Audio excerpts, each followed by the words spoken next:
বাংলা নববর্ষের শোভাযাত্রা নিরাপত্তার চাদরে ঢাকা থাকবে। যেখান সেখান দিয়ে শোভাযাত্রায় অংশ নেওয়া যাবে না। ঢাকা মহানগর পুলিশের কমিশনার শেখ মোহাম্মদ সাজ্জাদ আলী এসব কথা বলেছেন। কমিশনার বলেন, বাংলা নববর্ষ উদযাপনের শোভাযাত্রা চারুকলা থেকে শুরু হয়ে শাহবাগ মোড়, টিএসসি, শহীদ মিনার, দোয়েল চত্বর, বাংলা একাডেমি, টিএসসি হয়ে পুনরায় চারুকলায় গিয়ে শেষ হবে।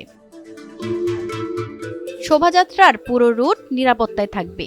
পাশ থেকে বা বিকল্প পথে শোভাযাত্রায় প্রবেশ করা যাবে না। সোহরাওয়ার্দী উদ্যানের পশ্চিম পাশে চারুকলার বিপরীতে যে গেট আছে সেটি বন্ধ থাকবে। কেউ এই গেট দিয়ে রাস্তায়ও যেতে পারবে না। শোভাযাত্রায় যারা অংশ নিতে চান তাদের সুবিধার্থে একটি ম্যাপ তৈরি করা হয়েছে বলে জানান সাজ্জাদ আলী।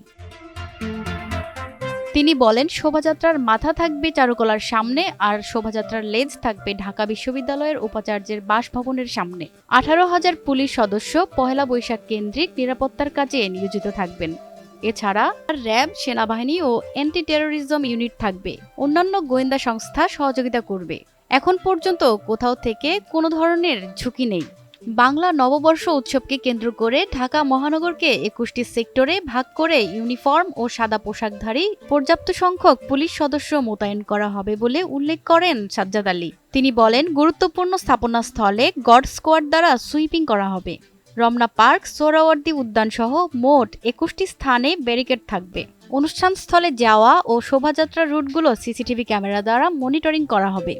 ইফটিজিং ও ছিনতাই প্রতিরোধে সাদা পোশাকে গোয়েন্দা পুলিশের দল মোতায়েন থাকবে বলে জানান ডিএমপি কমিশনার। অনুষ্ঠানস্থলে কোনো ধরনের ব্যাগ, ধারালো বস্তু ও দাহ্য পদার্থ নিয়ে না আসার জন্য অনুরোধ করেছেন তিনি। নির্ধারিত সময়ের মধ্যে অনুষ্ঠান শেষ করতে হবে এবং অনুষ্ঠানস্থল ত্যাগ করতে হবে। কোনো ধরনের আতশবাজি ফোটানো ও ফানুস ওড়ানো যাবে না। শব্দ দূষণ হয় এ ধরনের বাঁশি ব্যবহার করা যাবে না।